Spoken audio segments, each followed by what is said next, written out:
सुसमाचार, यह सभी लोगों के लिए सुसमाचार है। एक ईश्वर है जिसने सब कुछ बनाया है। वह सबसे महान ईश्वर है। वह पवित्र है। इसका अर्थ है कि वह प्रेम में, अनुग्रह में, दया में सिद्ध है और उसकी सभी योजनाएं सिद्ध है। उसमें कोई बुराई नहीं है। परमेश्वर ने मनुष्य को अपने स्वरूप में बनाया। उसने मनुष्य की रचना अपने साथ संबंध के लिए की। परमेश्वर ने मनुष्य से कहा, पवित्र बनो क्योंकि मैं पवित्र हूँ।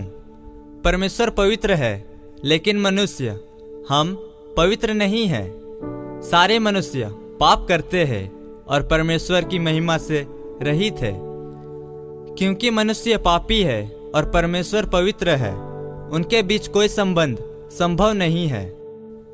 परमेश्वर के साथ संबंध बनाने के लिए सभी धर्मों के लोग अच्छे काम करने की कोशिश करते हैं, लेकिन हमारे सभी अच्छे कार्यों के बावजूद भी हम पवित्र नहीं हैं और परमेश्वर के साथ संबंध असंभव है।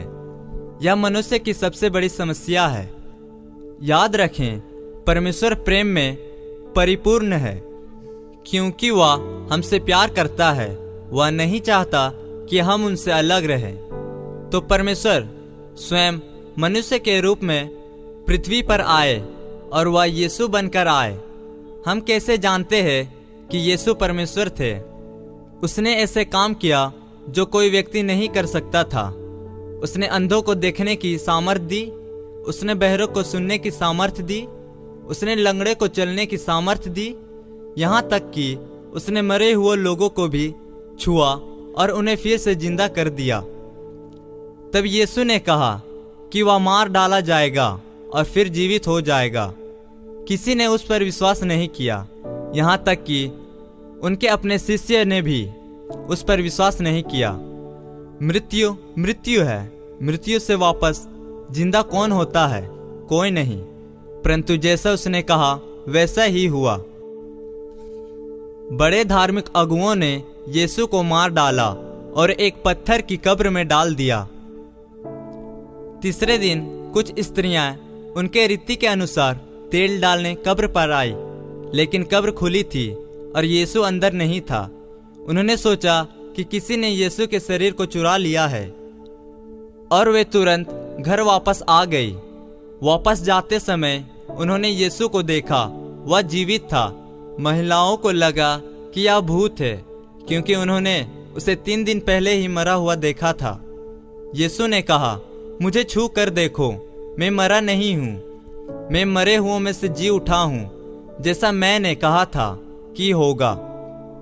यीशु ने तब स्वयं को हजारों लोगों के सामने प्रकट किया।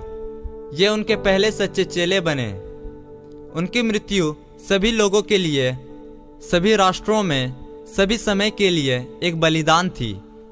उसने हमारे पापों का दाम चुकाया ताकि परमेश्वर का दंड हम पर ना पड़े।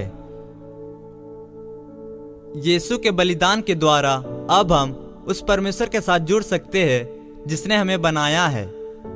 उद्धार के इस उपहार को प्राप्त करने के लिए हमें इन चीजों को करना जरूरी है। सबसे पहले हमें अपने पापों के लिए क्षमा मांगनी चाहिए और अपनी पापी मार्ग से फिरना चाहिए। दूसरी बात की, हमें प्रभु और उद्धारकर्ता के रूप में यीशु पर विश्वास करना चाहिए। वह जो हमारे पापों के लिए मरा और फिर से जीवित हो गया। तब हम अपने जीवन के लिए उसकी योजना का पालन करना शुरू करते हैं। हर मनुष्य के सामने सिर्फ 2 ही विकल्प होते हैं। आप यीशु पर भरोसा कर सकते हैं कि वह आपको अपने सिद्ध बलिदान के माध्यम से बचाएगा और आपको अनंत जीवन देगा, या खुद को बचाने के लिए अपने स्वयं के अच्छे कर्मों पर भरोसा कर सकते हैं। विकल्प आपका है।